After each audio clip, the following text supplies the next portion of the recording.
Hello, everyone. I am Aisha Spencer, acting head of the Department of Literatures in English, and I want to welcome you to yet another special virtual conversation book moment hosted by the Department of Literatures in English here at the UWI Mona campus. We are so elated to have you here with us to participate in our conversation today, and we are even more delighted to be having at the center of this conversation New York Times bestseller author Mateo Askaripour, who will talk to us today about his book, Black Buck. Mateo's father is Iranian and his mother and grandmother are Jamaican. And today we will explore some of what that means to him and what it enables for him in the construction of his fiction. Mateo's work is focused on the empowerment of people of color, and he explores how to enable people of color to seize opportunities no matter what obstacles exist. He was chosen as one of Entertainment Weekly's 10 rising stars to make waves in 2021, was featured on the Today Show segment Read with Jenna book club pick in January of this year. Had a very thought-provoking interview session with Talks at Google this summer and has been nominated for the Author of the Year by Always Black. You can follow Mateo on Instagram and Twitter at Ask Mateo. Guiding our own conversation today will be two of the DLIE's lecturers, Dr. Isis Samaj Hall, lecturer in Caribbean literature and popular culture, and poet Miss Tanya Shirley, lecturer in creative writing. Let us get this conversation going. Dr. Samaj Hall, I now pass the ball over to your side of the court. I've got it. I think I've got the ball. Thank you so much. And thank you to Mateo. I'm really glad that you are here with us. I am now going to put on my invisible headphones and start DJing. And if I'm DJing, I'm going to have to pull for Curtis Mayfield, or maybe I'll pull for the Clips because you are a pusher. You like that? It's pretty good, right? I'm your pusher. Now, I'm calling you a pusher because you are here to push this book, right? Black Buck is here, but the main character of this book is also a pusher. So can you maybe start us off with perhaps a little bit of a reading that might be able to kind of get everyone that's in this space into the vibe of what it means to be a pusher, what it means to kind of push books and to push an agenda and to push people's minds open to what it could be to be a Black man in America, hey, a Black man on this planet trying to push something. So can I just now throw that ball? If we have the ball still, can I throw it to you? I got it. Okay. Thank you, Dr. Samaj Hall. I don't know how much you're going to want to continue calling me a pusher. You're going to have people out here think I'm good as Coke. You know what I'm saying? So she is speaking strictly about the pages and paper and prose. So to get into it, first off, I'm just so happy to be here with all of you, who I'm honored to share the stage with, of course, but also anyone watching through the event that's being hosted by the University of the West Indies. A little background, I reached out to the University of West Indies myself because throughout this year, it's been a whirlwind. We've done so many different events and, Dr. Spencer had detailed some of the good things that have come out of this book being published behind me. But there came a point this year when I said, there's a lot more I could be doing for certain communities outside of the borders of the United States that have raised me and have allowed me to sit here and gain a little success in the literary world. And with that, I reached out and they were gracious enough to give me some time. So we're here today. And I will get into this first teaser. It is from the beginning of the book. And it kicks off with an author's note. And I'm just going to say now, the author's note is written by our main character, Darren, who is also known as Buck. There are some people who get to the end of the author's note and don't really see that it's signed by Buck, and they think that it comes from me directly, the author. And it starts like this. There's nothing like a Black man on a mission. No, let me revise that. There's nothing like a Black salesman on a mission. He's Superman, Spider-Man, Batman, and any other supernatural, paranormal, or otherwise godlike combination of blood, flesh, and brains. He can't die. Don't believe me? MLK, yes, Martin Luther King Jr. was a Black salesman.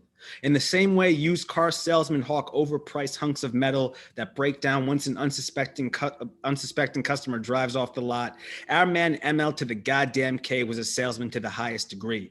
Not only did he sell Black people on the vision of a unified America, but he also sold the United States Supreme Court, which at the time contained 9 white men, the hardest decision makers for any Black man to convince. MLK, Malcolm X, James Baldwin, Jean-Michel Basquiat, and Frederick Douglass were all salesmen. Hell, Nina Simone, Rosa Parks, Harriet Tubman, and every other Black woman who achieved any leap of success was a saleswoman. Oprah, hide a BMW under your seat. Winfrey is a saleswoman. You get the point. Each and every one of these people was selling something more precious than gold, a vision for what the world could look like if millions of people were to change their minds, the hardest thing to change. How do I fit into all of this? When will I shut up and get to the point?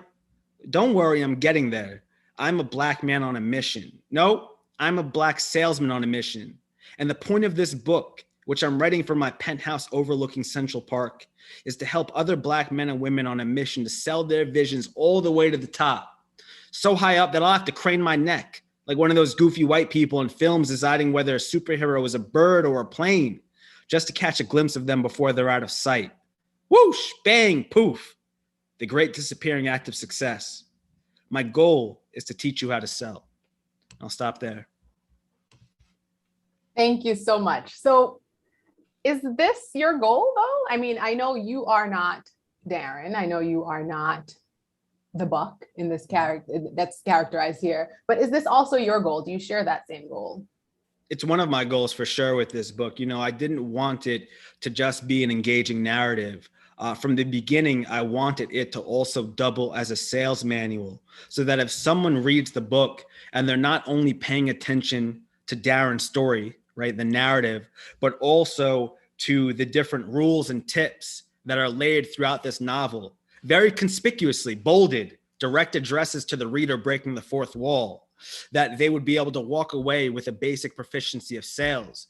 And that could mean that they walk into an interview and they better know how to negotiate for a higher salary, or if they actually wanted to get into an entry-level sales role, then this would give them an advantage. But more broadly speaking, you know, not in terms of professional outcomes, I was hoping that if someone were to finish this book and have paid close attention, they would be better equipped to advocate for themselves in a variety of situations and for their communities and the people that they love. It really comes down to the reader at the end, if that works or if it worked out for them, but that was one of my intentions. That makes a lot of sense. And you know, actually, I was thinking about, you know, your intentions for this text, especially when watching one of the interviews that you did earlier this year. And there was an interview with a woman. I think this was one of maybe it wasn't an interview. It was a conversation that was being had, and there was a Q&A moment. And this was during the Today Show. Okay. Right. And so there was a question that actually came from Karen. Like that was her actual name, right? So Karen posed a question, and I thought, what's going on here? Is this also, I guess, part of the benefit perhaps of writing a book like this? So yes, there is this mission to educate readers and provide a kind of manual to how to engage in sales, but then there's a lot more happening too, right? So there's also an understanding that can be gained by the reader of what it means to be Black and in America, what it means to be a minority in these particular organizations. And the reason I'm bringing up that woman whose name was Karen, whose name happened to be Karen, was that she had wondered about why it would be that the protagonist in this text, this Black male, would would have this great education and then not put it to work. Mm-hmm. And when she posed that question, it seemed as if she was still wholly unaware of how she was falling perhaps into the trap, right? And how she was still kind of unclear about how racism works and how that question had a lot of problematic origins. So maybe the question I want to ask you is, what does your book do for the non-Black reader? Mm-hmm. Yeah, that's a good question. And I smirk when you bring that instance up, just because I remember it like it was yesterday, because this was live on national television. And I remember being like, whoa, what's about to happen? Right? What's about to go down right now?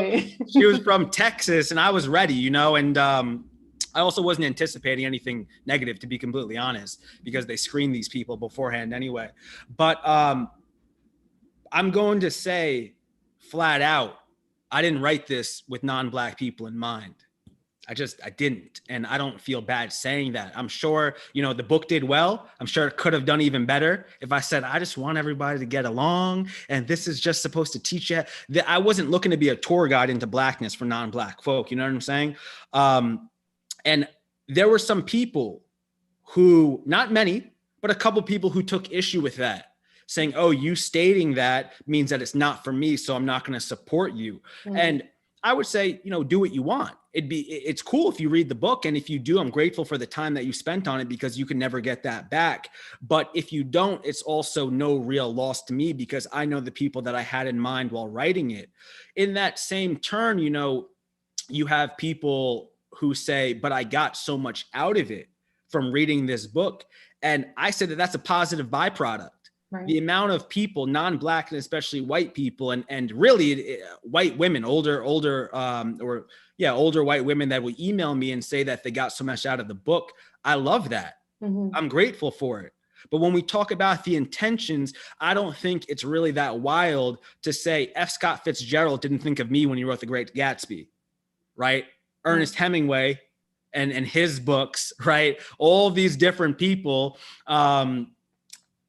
you know, they weren't thinking about us, right? Mm-hmm. Nathaniel Hawthorne, all of these folks, many of the books that we read, at least here in the States, right? And I know my mom read, you know, my mom, when she was in Jamaica, she was a British subject for the first 10 years of her life until independence.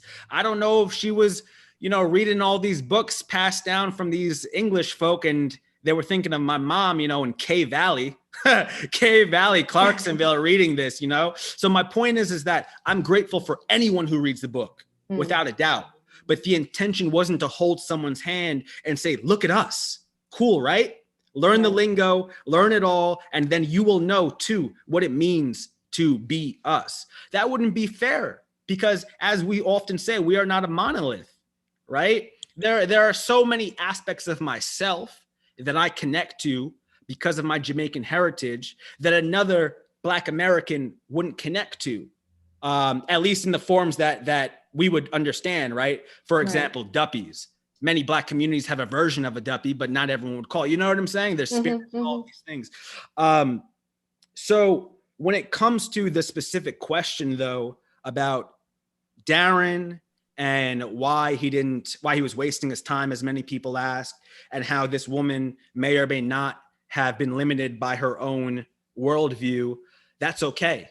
And I'm fine with it, because whenever anyone opens up a book or consumes a piece of art or interacts with it, they are bringing their limited point of view. But the real work has to be done if they want to suspend that, right? Open themselves up. And that's why, excuse me, the only time I ever let people know, hey, I know that this book isn't going to just be in Black people's hands, is in the author's note. When I say that if you're not Black, but you have this in your hands, I make a little joke about think of yourself as Black. That's the only time that I say, I know that there are some folks out there who are reading this book who do not look like us. Right, right. Well, so based on that response, and I really appreciate how you were able to verbalize that, I really do. I'm going to pose a question that I think might have us jumping a little out of order to your third teaser, okay? But I think it follows based on what we've just said. So I'll start with a little bit of context for those who might be viewing on YouTube that might not be fully aware, right? So, and I'm thinking here now about the title of this book, right? So Black Buck, and now just imagining a non-Black reader picking up this book, requesting this book, saying to the clerk at the bookshop, hey, can you pass me Black Buck? Hey, I'm looking for Black Buck. Can you find Black Buck for me? And just understanding what that means and the kind of politics that's at play, right? And so I'm thinking about Donald Bogle, who wrote the text. He's a film critic, an African-American film critic, and he wrote the text, Toms, Coons, Mulattoes, Mammies, and Bucks. an interpretive history of Blacks in American films. And within this text, he gives definitions of each of these terms: toms, coons, mulattoes, mammies. But I'll focus here on bucks, and I'll think about what it is that he says, right? So what he says is that the buck is the archetypal figure that popular culture continues to glorify in one breath and vilify in the next. The bucks, Bogle tells readers on page 13 and 14 of that book, if you have it, the bucks are always big, bad niggas, oversexed and savage, violent and frenzied as they lust for white flesh. That's the quote. The buck's lust is not limited to a desire for white women, though. It's really open to all women. And this studly Black man is the archetype that many young boys, they seek to become, in a sense, not wanting to be seen as weak or a man who yields and bends to an oppressor. Black boys run from the Tom model. Not wanting to be seen as a fool or a clown, Black boys run from the coon model.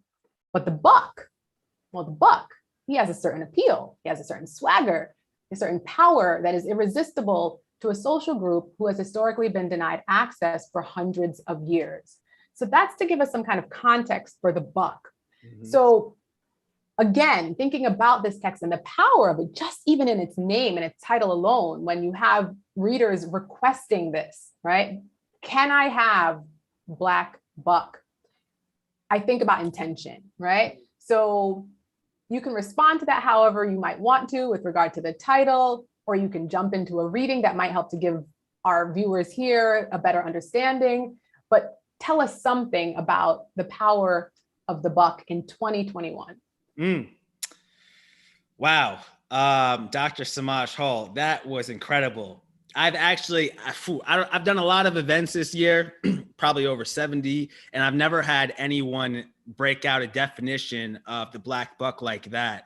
And So what'd you say? I gotta come for you. That's why. That's right. No, with love. I appreciate it. So for me, right, with the title, I've spoken to many different people about it. Because of my studying of history, I'm very familiar with the term Black buck and what it means, right? Very aligned with the definition from Donald Bogle. The title is meant in a way as a sort of reclamation, right? Because we're talking about what it means to be viewed in this way in the 21st century. And what Darren, for those who have read the book or those who haven't read it but plan to, will see is that he is not going into these workplaces and literally burning them down as the white enslavers believed the Black buck would, that the Black buck was untamable and would burn down the plantations and steal the women and the pigs and all of those, livestock. But what Darren is doing is he is burning down, at least for a moment, what they symbolize and showing people that it is possible to buck the system. Now, I don't want to give any spoilers, but when the system is a white patriarchal society, it's going to buck back. It's not just going to say, great, you get away with it. The title also has multiple meanings. There is the historical connotation that you've shared. There is the fact that, Darren is Black and he's working at Starbucks. And then there's also the concept of Black wealth and the literal dollar and what it means for some of us to strive to attain financial freedom or financial stability in a capitalist society. When people, but especially Black folk, are seen as a commodity that you need to squeeze productivity out of, and where these organizations are putting profits over people. Organizations don't even refer to the individuals working there as people, they call them employees, which is stripping them of their humanity in a way. So the book is also a commentary on that. In terms of what someone takes away, well, that's just a reflection of their own worldview. But the title was very intentional. And it's funny because in some of the interviews I was going to have, such as the Today Show, I said, wow, on the national stage, there's going to be a white woman who I like Jenna, who's going to be saying Black buck. Over and over again. Over and over. And I'm not going to front. I was a little nervous. I said, oh, whoa. I'm going to be up there with her. and she's going to be saying Black Buck so many times. And the thing is, right, the definition that you brought up, there are many folks who aren't familiar with it, especially younger folk. So the folks who I would speak to and who would say, you know, Mateo, I didn't know about your book because I saw this title and I cringed. It's older Black Americans or older white Americans who are familiar, especially if they're from the South. So while I was like, wow, how's this going to fly? You know, with having Jenna say the title so many times, I think that aside from people potentially experiencing a little trauma, that it would do more good than bad, because it would put the term at the forefront of people's minds again and have them contend with the meaning and ask the same question that you did, Dr. Samaj Hall, is what does it mean to have this concept of the Black Book in 21st century? Right. Nice. Well, how about we hop into another reading? And as you find that reading, I just want to remind viewers that you can chime in. Please. Yes, leave some questions, some comments in the chat. Some comments. I see that. All right. Let's get into the second reading. Would you prefer that I do the third reading instead of the second, or what? I feel like it flows right now. Let's get it. You know, right, here we go. This is on Darren's first day at the startup called Someone. And to provide a little background, we have some time, so I'm going to give you the spiel about what Black Book is even about, even though you can read the copy on Barnes and Nobles or wherever you get books. So Black Buck is about a young man named Darren. He is living in Bed-Stuy, Brooklyn, and he has his loving mother, his caring girlfriend, and his supportive best friend, and his neighborhood has him. Darren is also working at a Starbucks in Midtown Manhattan. And one day, this suave, good-looking white guy comes in, and he says, "Give me my regular." But Darren, for some reason, says no, and he sells him on another drink. This white guy, impressed, extends an invitation for Darren to join his elite sales team at his startup on the 36th floor of the same building. Darren reluctantly agrees, and he soon finds out he is not the only Black man there. He's the only Black salesperson in the entire company, the only Black person in general. So he goes through hell and back in order to make it to the top. And once he's there, he has power, status, money. But he says, hold up, I don't like being the token Black guy. So he hatches a plan to help other people of color infiltrate America's tech startup sales teams, redefining what it means to be a minority in the workplace. And then it blows up and it gets global. And as I said, the system bucks back, but you got to read the book, you know? This part that I'm about to read is on Darren's first day. He's already been renamed Buck, and he's in this very intense meeting with about 100 salespeople. It's 7 a.m. in the morning, and that's all the background I'll give you. The CEO, he's Rhett. That's his name. "And you, Buck," Rhett said. "Your name is already Buck, so what's your fun fact?" After being screamed at, then witnessing what happened to the original white guy number one, I tried to think of something good, but couldn't. Seconds stretched into eternity. Someone loudly knocked on the table. Tap, tap, tap, tap, tap, tap. F it. I can freestyle. Everyone's eyes widened, including Rhett's. "Well, go on," he said. "Give us a demonstration." I can't. It's not that I couldn't, but I didn't want to start my career, especially as the only Black person in the room, as some wind-up monkey that would bang his cymbals whenever white people wanted him to. Sensing my hesitation, they all flung a series of boos at me as if they were throwing rotten apples, peanuts, and other circus trash. "It's the least you can do for being late," Clyde said. "Yeah," a girl insisted. "Come on, Buck." "Buck, Buck, Buck," everyone whispered, raising the volume until they were screaming, "Buck, Buck, Buck." Then I heard a tap, tap, tap, tap, tap, coming from the table. Tap, to tap, tap, tap, tap. All of them did it in unison. My mouth went dry. I couldn't breathe. "He's going to choke like B-Rabbit in 8 Mile, someone shouted. Fuck. There was no time to weigh the cost of being Flavor Flav versus the benefits of being Jesse Jackson.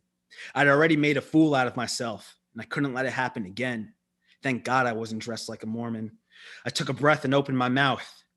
"I'm really sorry for doing that thing you hate. I'm saying coming with excuses just a little late. Got 210 eyes on me, and nah, I don't feel great, but it's sure better than that guy who ran out barfing what he ate. It's true I may be new, but I promise I got potential. Words and verbs coalescing into proverbs coming straight up at your mental. It's my first day, but if there's one thing I can say, it's that my man Frodo, the Duchess, and me are going to kill it like a turkey on Thanksgiving Day. Silence. All 210 eyes stared at me. Holy shit, a girl said. Buck can actually rap. That's the end. Thank you. Thank you. And I mean, it's just a really great reading there, right? Like, Buck can actually rap. And I'm thinking about that because of all of the different references that happen throughout the text, right? So, just even early on when one of the coworkers, who's not a coworker yet, says, "You look like Sidney Poitier." Yeah. "Oh, you look like MLK." And there are all of these references to stereotyping, right? References to stereotyping and how there's always this way that innocently, these white colleagues are trying to make sense of this Black body, a Black body that they encountered 3 times a day, at least in the Starbucks, but yet that Black body was wholly invisible. So this will take me to another question as I am watching the time, but I'm curious about your literary inspirations. There's a lot of ways that I can read this novel and think about Ralph Ellison's Invisible Man and think that this is kind of what happens if that invisible man is catapulted into right now, right? And there's never not a good time to read Ralph Ellison's Invisible Man. That's right. But I think about that when I read this. And I think that there's a lot of similarities between that unnamed invisible man and Darren. I think about also Gunnar Kaufman. I think about Paul Beatty's Gunnar Kaufman from White Boy Shuffle in terms of how the satire and the comedy kind of rolls off of the page. So he comes up for me. And another character, if I'm kind of putting them all together here, Junior, right? Are we able to name the author of The Brief Wondrous Life? Well, that author and that book, but there's a character whose name is Junior, who seems to come up for me when I read this. So perhaps I've exposed how I've been reading. So maybe you can expose who it is that you've been reading, what's in your head that's inspired you to create this character. Yeah, all of the books and writers that you brought up, I would understand how you would view their influences. And while I would say that with the exception of one, I don't know if they'd all had a direct impact on Black Buck, they all feel right. The Brief and Wondrous Life of Oscar Wilde, what struck me about that book when I was younger, and I'm going to be honest, I remember I read half of it and for some reason I didn't finish it. But I loved how conversational the tone was. And that's definitely something that I was looking to do with Black Buck. I wanted it to feel as though you were speaking with someone that or with sort of like a coach, a real person at least. And that's why I didn't shy away from having the tone be extremely conversational and the vernacular to be true to what I know, having grown up in the state of New York at least. And there's also the breaking of the fourth wall that happens in The Brief Wondrous Life as well, right? Through footnotes and the like, we have a lot of breaks to say, reader, look at this, here's more information. So, yeah. Well, with me breaking the fourth wall, I can at least consciously say that that idea came to me because when I got into sales, I was given some sales manuals written by a man named Jeffrey Gitomer. And I just loved his no nonsense advice. And then many years ago, I had read How to Get Filthy Rich in Rising Asia by Mohsen Hamed. And at the beginning of each chapter, right, there is an adage of sorts about how to get filthy rich in Rising Asia. But it wasn't until the fourth draft of Black Buck that I was reading a book called The Residue Years by Mitchell S. Jackson, where he breaks the fourth wall, that I said, whoa, I already broke the fourth wall in the author's note. Why don't I do the same throughout the novel? But I'm going to make it very bold and conspicuous and speak directly to the reader so that it really does feel like a sales manual. You brought up Paul Beatty, right? I will say that the White Boy Shuffle, out of the 3 or 4 books of his that I've read, was the most intelligible to me. But in terms of Black Buck, it was The Sellout that had the most direct impact, because before I began writing Black Buck, I read The Sellout, and I read it and I said, I can't believe a book like this was published. Right. You know, this book is so out there. He goes so hard. There's so much vulgarity, Yes. and he's bordering on like just really offending different groups of people at every turn. I said, it feels as though this is giving me permission to write whatever I want, right? Not to say that you can just go crazy and vomit on the page, but that I don't have to hold back as much as people would have me believe. And me being someone who didn't go through any formal writing programs, you know, I was teaching myself this, and like I read a book or two, but I had seen the general consensus out there of you have to be careful. You will only have one chance with agents, this, that, the other. And by the time it came to Black Buck, I had already written 2 manuscripts for two different books that didn't go anywhere. I didn't get an agent. I didn't get a book deal. So with Black Buck and having read The Sellout, it was just the perfect shot in the arm that I needed to write the book that I wanted.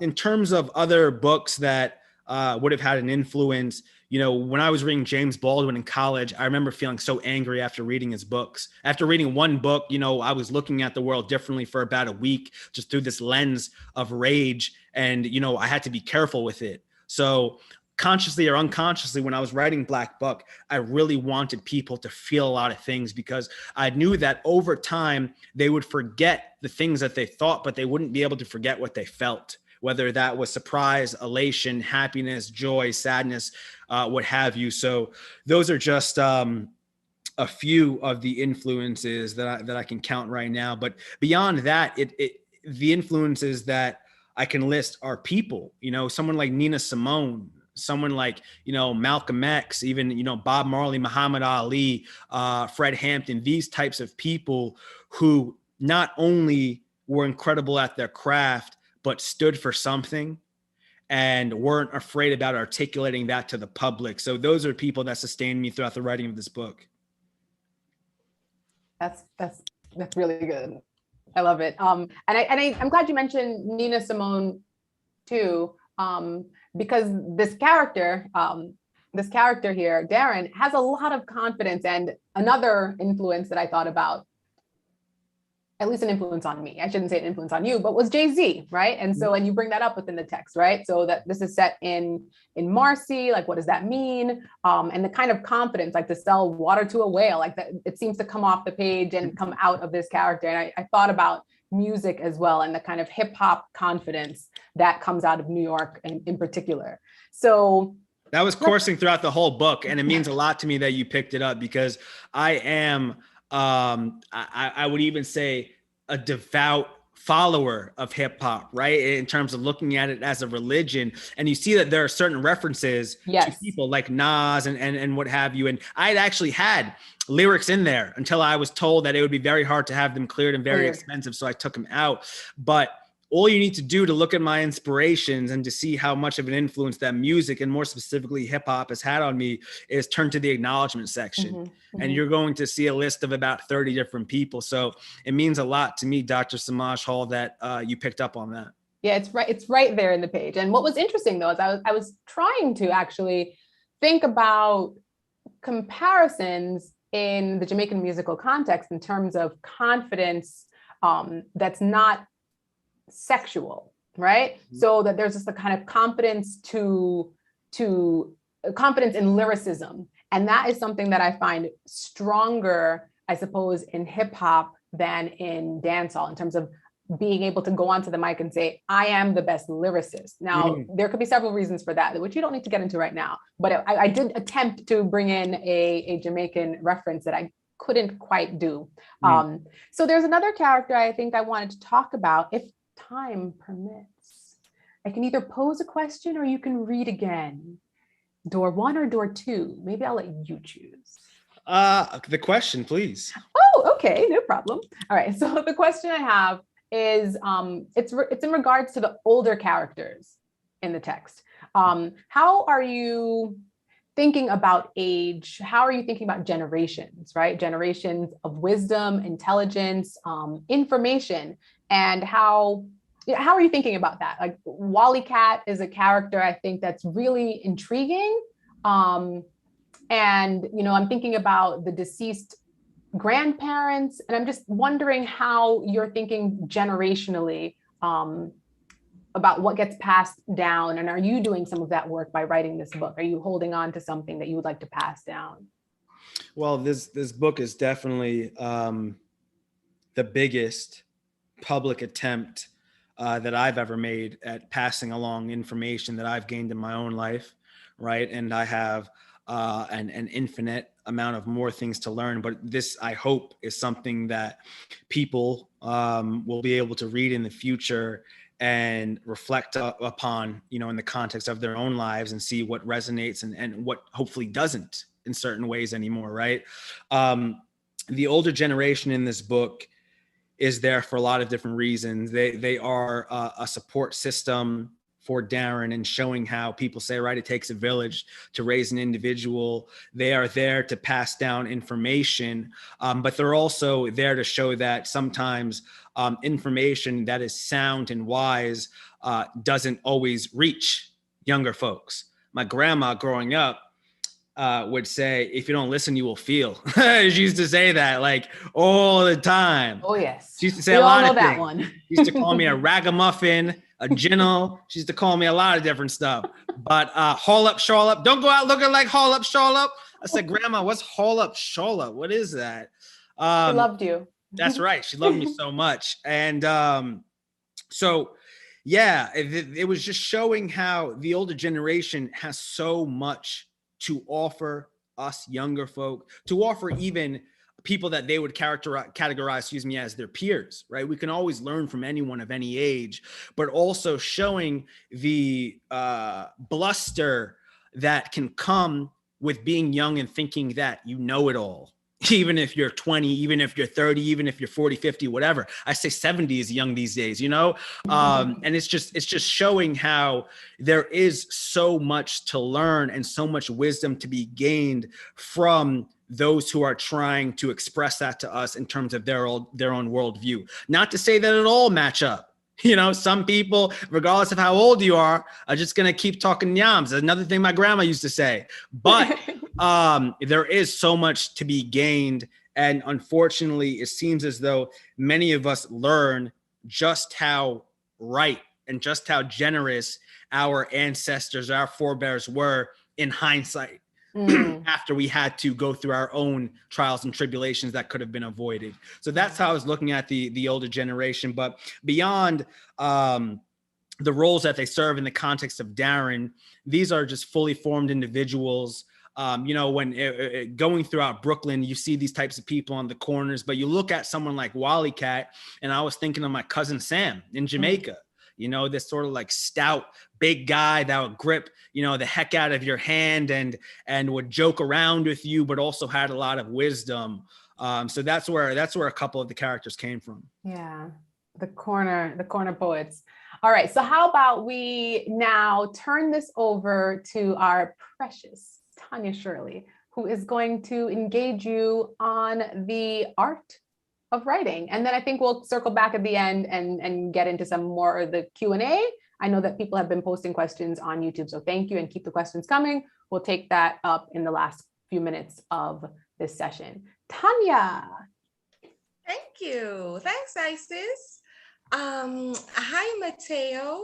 Hi. I just want to thank you for your reading and for agreeing to chat with us today. I really wanted to just ask you a few questions about your writing process, primarily for the benefit of our writing students here at UA Mona. So in your interview on the Today Show, you said that you pulled from your life, but not all the details. Mm-hmm. Obviously, you couldn't include everything in the book. But I wondered if you could talk to us a little bit, especially for students who are thinking of writing fictional works, pulling from their own life experiences. How did you decide what to take from your life, what to fictionalize? Did the structure of the book dictate that, or the characters, or the plot? Mm-hmm. Great question. Thank you. And I'm happy to be here speaking with you as well. So Whitney, I see in the chat, asked something similar. She said, writers always bury small bits of themselves in their stories, but how much of your family on either side do you think you weaved into the story and the characters? For me, to write the book that I needed to write, I knew that I couldn't just convey a blow by blow of my own history.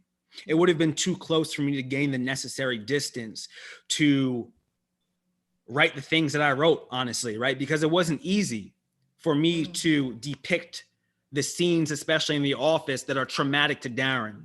Right. And it wasn't easy for me to then have him turn around and go and inflict some pain on people who loved him unconditionally. I think that it would have been harder if I actually did perceive Ma as my mother, right? Ma is a Black American. My mother is also a Black American, but she hails from Jamaica. Ma doesn't. Mm-hmm. So there were details like that, some big, some small, that I made sure to differentiate this story from my own life, right? Because if I was picturing Darren, and I'm trying to not give any spoilers, but interacting with certain people in the same way that I'm picturing myself with real people in my life, I might have hesitated a little bit more than I did in the book, you know, to write those things. And those things that people can relate to. In terms of Darren, right, our trajectories are very different. I'm from New York, but for the first 16 years of my life, I was raised on Long Island. But I did live down the street in Bed-Stuy when I was 21 and on the come up, working at this startup. I lived down the street from the Four Corners where the book takes place. And I said it there because I wanted to imbue the narrative with the same hustler, hungry energy that I had when I was 21 working at this startup. I also said it in the same exact building that I worked in. Same exact, 3 Park Avenue. I worked in that building because I said, I don't need to reinvent the wheel. And ideally, no one's going to sue me. I'll have to check with some lawyers. But this place holds so much energy for me that while the organization or the startup of someone, SUMWN, is not going to be the same place that I worked at, I will be able to draw some parallels because it is the perfect type of environment for this story to take place, where there's so much absurdity already baked in.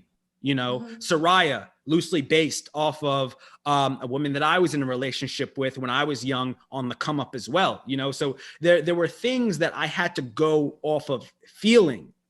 But what I would recommend, right, is divorce yourself enough if you're writing fiction, especially from the narrative, exclusively if you're writing fiction. You can't really, you can do that a bit with nonfiction, but it's more of a concealment and disguising act, right?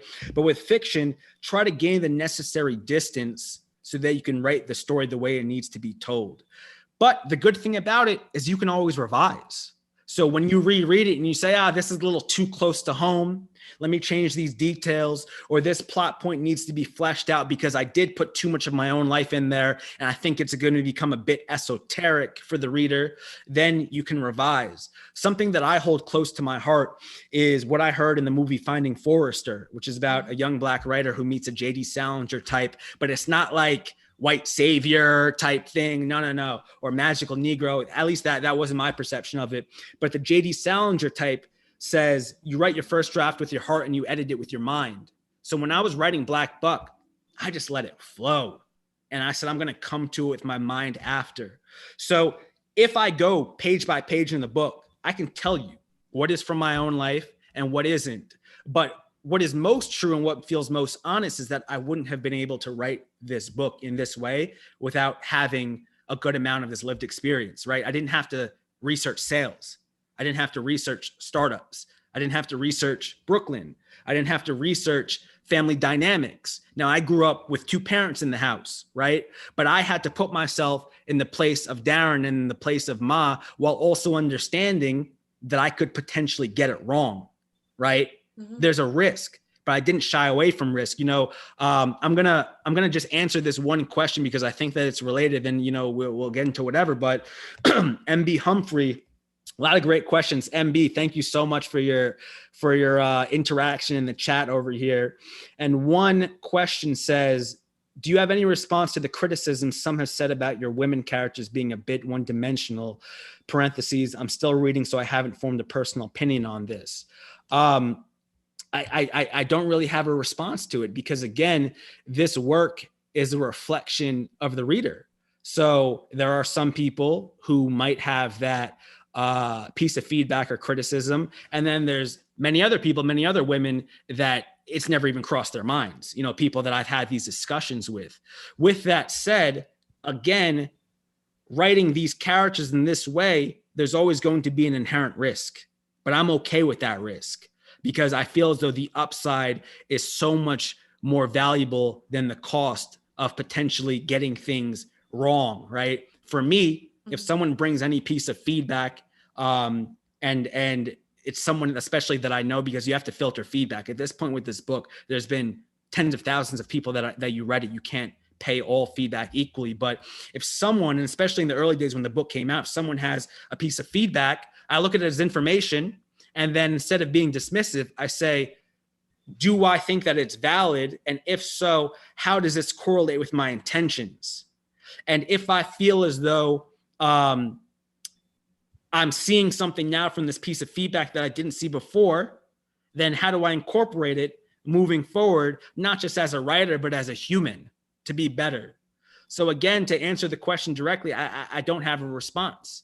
I say, that's okay. Thanks for reading the book. And if any of the responses are specific, then I internalize and I filter and I move forward. Okay, thanks for that. And going back to what I asked, one of the things that I really get from what you've said is that when we write from our experiences, at some point, it's important to privilege the character. And I think for writers, that is a bit difficult, especially when you're attached to the material. Well, I experienced this, so it has to be this way. And I think you're reminding us that, no, it's what serves the novel best. At some point, you do have to make difficult decisions in terms of what serves the direction of the novel, the plot, the characters best. And the other thing you mentioned is the revision process. So do you care to share maybe how many? I know when you were talking to Isis, you mentioned on the fourth draft. So do you care to share with us how many times you revised this, or what was that revision process like? I know you said that you had people who gave you feedback and you had to decide, how do I incorporate that? Whose feedback do I value? But I think it's just important to remind our students that writing involves constant revision and making difficult decisions. Oof, I got a lot to say. Ooh, we're like, I see that we're moving along here. Where do I start? So to the first thing that you said about serving the story, right? I believe that when you go from draft to draft, you get to know the characters better. And if you view them as real people, when you on the fourth or whatever draft, reread dialogue from an earlier draft, you will better know this character now to say this feels right or not. And then it's on you as the author to get out of the way and allow them to speak in the way that they would, or to say the things that they would, or to try to force your authorial hand onto it. I would say that whenever you try to whenever you try to impose your will on a character, it might not read as well as it could, because these characters do have a mind of their own. And I'm not trying to get so, like spiritual about it, but when you get to know them better, they're going to show you the path. And they're also going to make some decisions like children in a way that you might not agree with, but that's okay, because people in real life often act out of character. That, talking about criticism, there are some people say, I don't understand why Darren would do this. I don't understand why this would happen. Okay, but so many of us do so many things that don't correlate. And that's why people say, this isn't like you, right? That exists for a reason. But to get to the revision, my first draft was 168,000 words. It was incredibly long, right? Because, I see your eyes. Because not having gone through an MFA program or anything like that, I was lacking discipline on the page. But I was okay with that, because I've learned that I'm just the type of writer who writes a lot and then will pare down rather than writing a little. But then you have someone like my friend Raven Lalani, who wrote Luster. Raven might write 14 words a day. And Raven, because of that, these words are going to be very tight and very precise. And she's not going to go through as many drafts as I would. It's just a different type of writer. There's nothing good and nothing bad. I thought Luster knocked knocked the wind out of me. It was so good. But it's about your process and figuring out what type of writer you are and what works for you. Specifically with Black Buck, before I got an agent, I had 4 drafts. I went through 4 drafts. With the first draft, it was about cutting out a lot of words because I knew that 168,000, that's like Moby Dick size, you know, like it was an epic. So I cut out, I don't know, about like 40,000 words maybe. That's almost a book. I cut that out and I tightened certain things. I reworked some dialogue, this, that, and the other.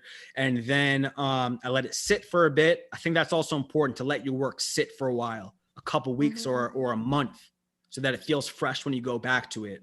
And then I worked on the second draft, cut some more. And then by the time we were pitching editors after I'd gotten an agent and we went through, let's call it 2 more drafts, the book was about 113,000 words. And then what you see behind me is about 110. But the point in revision is that there will always be things to change, but I think that it's important to prioritize what you change and to be very intentional. There are things that I recall cutting out of Black Buck that in its final version, and then seeing some feedback, I'm like, I really shouldn't have cut out 1 or 2 things, because I've seen feedback where someone will say, this part reads like this, and that'll be the feedback. And then I'll think this part reads like that because I cut out a very specific part there that, you know, maybe I shouldn't have. But there's always going to be things that you should have or could have done. And it's just about, you know, taking that into your next work and not getting too caught up in the past. Well, to follow up on that, there's so many well-developed themes in this novel, from racism to capitalism to self-discovery. So when you were writing and revising, did you work from an outline that had one central theme, or were you, from the planning stage, conscious of these multiple themes? And did that kind of influence the cuts that you talk about that you had to make? So working backwards, the cuts, and there were actually a lot of cuts now that we're talking about it more, a lot of subplots, a lot of characters were cut actually. Whole storylines were gone, because after I finished the first draft, then I had an idea of the story I was telling. So then I could filter out the successive drafts, whether these parts of the narrative were extraneous or were necessary to the main story I was telling. But I wasn't working from an outline. My second manuscript I ever wrote was extremely outlined. It was for a completely different book. With Black Buck, I knew about the big twist from the beginning. I knew that it would take place in Brooklyn, that it would be around sales, but I didn't really have an idea about characters or where it was going to go. So I was figuring it out as I was writing. And that's why the book, many people tell me, feels as though, in a good way for some of them, maybe not for all of them, they didn't know where it was going to go. And for me as a writer, I didn't know where it was going to go. There was this level of spontaneity, again, another risk. For me, with any novel, at least that I write, I want there to be some risks that I'm actually going to take. With Black Buck, the lines are so blurred that sometimes people can say, what does this author actually think about these things? What is this author actually saying? You know, Dr. Samaj Hall said, you know, with this title, some people might feel, what are his intentions? I intentionally blurred those lines so that the responsibility would be on the reader to come up with their own answers, and not just guessing, what do I think about these themes and what I'm trying to say, but what do they think about it? And that's why by the end, many people are like, what did I just read? You know, and they have to process and untangle it. That was all intentionally so. But the risk there is having people misunderstand it and misconstrue and get upset about certain things, or praise certain things that you also didn't intend, and this, that, and the other. Well, I think the risk paid off. You've expanded even just how we define a novel. You know, we have in the novel, we have the sales manual, but we also have different patterns that you're incorporating, the Bildungsroman, you know, all of that. Yeah. But I'll close off with one question, particularly because this is something I think about often when we write about trauma that we experience as Black people, I always think, how do we balance that, or do we even balance that with joy? And so Ron Charles in the Washington Post, in his review, he states, no matter how lacerating this vision of systemic racism is, Darren seems buoyed by a generous spirit, a well of joy that feels downright miraculous. So my question is, joy is important in this book, despite the racial aggressions that Darren endures. Why was it important for you to center joy in this novel? Was it deployed as a kind of survival mechanism? But why was it important for you to still have Darren preserve this sense of joy? Yeah, Ron Charles, good guy. And I appreciated his review, and it's cool that he saw that. Or do you even agree? I do agree. I'm not gonna lie, Ron Charles, he's a white guy, but it seems as though he understood the book more than many other people. He got it. More than many other professional reviewers, you know? And I was just really taken aback. But the point is, it's cool that Ron saw that, but it was more important for Black readers to see that, right? Because for me, I wasn't trying to write 400 pages of tragedy and trauma or doom and gloom. There are so many of those books already out there, so many more that will come out, and that's just not my natural disposition, right? So for me, because there is real trauma in this book, I wanted there to be humor. I wanted there to be joy, because our lives, it's not like we wake up and we say, oh my God, sucks to be Black. That's not how it is. You know, our lives are full of so much triumph and laughter and joy, where the common denominator isn't just trauma, even though of course it's there, right? Your people, my people, they didn't swim to Jamaica freely. You know what I'm saying? But the point is that I, as the author, couldn't have written that type of book. I wouldn't have wanted to write that book. I wanted this book to be the embodiment of Muhammad Ali, you know, a light on his feet, and then will jab at you and hit you every once in a while, but he's having fun while he's doing it. And he's also not shying away from the very real aspects of life that are taking place on or off the boxing ring. So that's why it was very important, because again, writing this with Black people in mind, I was just like, why do I need to write another book that is just going to make people like cry and holler and have nightmares? Even though many people read this book and they do tell me that it was traumatic because they were the only woman on a sales team in the 80s in a state or in a certain country, or they were Darren in the 60s in the army, you know, all these different things that reverberate and translate. So the trauma is inescapable, but I wanted to provide something that was soothing and humorous as well when possible, because I believe that we deserve that. Yeah. And we use humor to survive, you know. Yeah. Mateo, it was a pleasure talking to you. Congrats again. And I see that another book is coming out. I think it's 2023. So read Black Book, everyone. And we look forward to seeing the one coming out in 2023. Thank you. Thank you so much, Tanya, for that lovely conversation. I think that was really important, especially for those who are wanting to write, right? Who have a manuscript sitting and wondering what to do with it. What does that revision process look like? What does the editorial process look like? So yes, a book is on the horizon. Mateo, can you kindly share your contact? Like, how can people follow you to make sure that they get the latest, to make things up to date, and so that they can follow up with more questions for you? Because I feel like you're an open book. So what is your contact? So I'm on Instagram and Twitter, more so Instagram, but it's at Ask, A-S-K, and then Mateo, M-A-T-E-O. But if you have questions that you'd like to email, you can just email me at Mateo, M-A-T-E-O, at Mateo Writes. So my name and then WRITES.com. Whenever I'm spelling things, I'm like, oh my God, am I going to get this wrong right now? And I'm the writer. There's a lot of pressure. That's actually the most nerve-wracking part of these events, spelling. But so Mateo at MateoWrites.com. I would love to hear from any and all of you. And I know that, you know, either you, Dr. Samaj Hall, or Dr. Spencer are going to close out, but I just want to thank all of you for having me. And like I said offline, just between us, I hope that this is a beginning of sorts. And everyone who attended, thank you for your attention this evening. I'm just very grateful for it. Oh, thank you so much. We are so happy to have been able to host you here. This was a really important event for a number of reasons. I think all of them were outlined just now, but especially because we want to think about the diaspora. We want to think about the larger group of us on this planet. So please, yes, follow Mateo on Instagram, send him an email. He has claimed his title as a writer. It is in his email address. And if you are here, then you can already just go down somewhere and click the subscribe button and follow us on YouTube. You can follow us, the Department of Literatures and English at the University of the West Indies Mona campus. We're on Twitter at LitsEngMona. We're on IG at Department of Lits in English, and we're also on Facebook.